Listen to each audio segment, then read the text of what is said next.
নমস্কার বন্ধুরা, কেমন আছেন সবাই?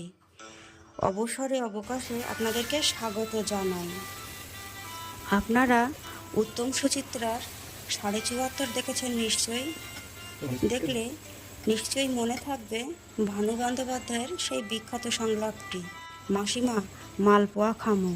হ্যাঁ, ঠিকই ধরেছেন, আজ আমি মালপোয়া বানাবো, তাও আবার তাল দিয়ে। তার জন্য এই যে তালটিকে ভালোভাবে খোসা ছাড়িয়ে আমি তালের শাঁস বের করে নেব। তারপরে একটি পাত্র নিয়ে তার মধ্যে ১ কাপ সুজি, ২ কাপ ময়দা ও ১/২ কাপ চিনি নেব।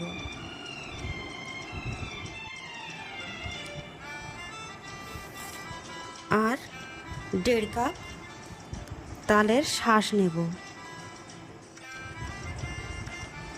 এবার এগুলিকে দুধ দিয়ে একটি ব্যাটার বানাবো। দুধটি কিন্তু একসঙ্গে সব ঢেলে দিলে চলবে না, একটু একটু করে দুধ দিয়ে ব্যাটারটি তৈরি করতে হবে। আমার প্রায় ৩ কাপ মতো দুধ লেগেছিল। তো তৈরি আমার আজকের এই ব্যাটারটি কিছুক্ষণের জন্য আমি রেস্টে রেখে দেব, সুজিগুলো যাতে ভালোভাবে গলে যায়। তারপরে অন্য একটি কড়াইতে ১.৫ কাপ মতো জল দিয়ে তার মধ্যে ১.৫ কাপ নয়, ১.৫ গ্লাস জল দিয়ে তার মধ্যে ৫০০ গ্রাম চিনি দিয়ে একটি চিনির রস তৈরি করে নেব। চিনির রসটি কিন্তু গাঢ় করা চলবে না, হালকা একটি রসই তৈরি করব।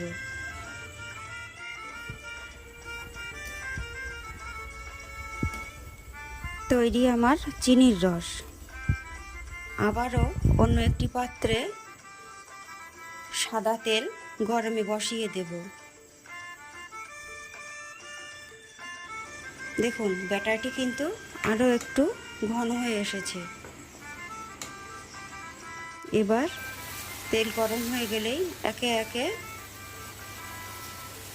বড় চামচের সাহায্যে আমি তেলের মধ্যে ব্যাটারটি আস্তে আস্তে এইভাবে দিয়ে দেব, দিয়ে মালপোয়া ভেজে নেব।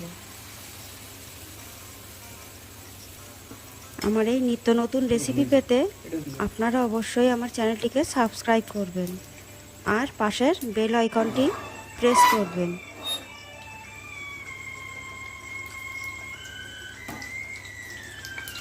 আর লাইক, কমেন্ট, শেয়ার করতে যেন ভুলবেন না। এইভাবে নেড়ে চেড়ে মিডিয়াম ফ্লেমে ভেজে নিতে হবে।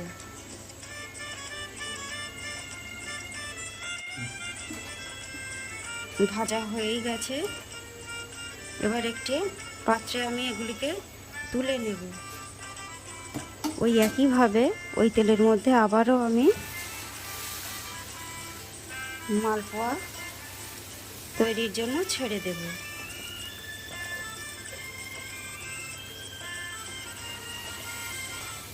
এইভাবে তৈরি করব। ওই একইভাবে এগুলিকে আবারও লাল লাল করে ভেজে তুলে নেব।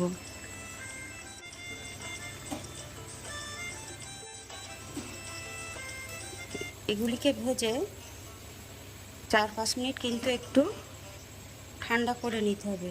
তারপর এগুলিকে একে একে আমি সেই চিনির রসের মধ্যে দিয়ে দেব। চিনির রসে দিয়ে এগুলিকে উল্টে পাল্টে নেড়ে চেড়ে দিয়ে ১০ থেকে ১২ মিনিট রসের মধ্যে রেখে দেব, যাতে এর মধ্যে ভালোভাবে রসগুলি ঢুকে যায়। ১০-১২ মিনিট পরে এরকম একটি পাত্রে ঢেলে নেব। তো দেখুন কি সুন্দর নরম ও রসালো হয়েছে। তো তৈরি আজকের আমার তালের মালপোয়া। কেমন হয়েছে অবশ্যই কমেন্টে জানাবেন কিন্তু।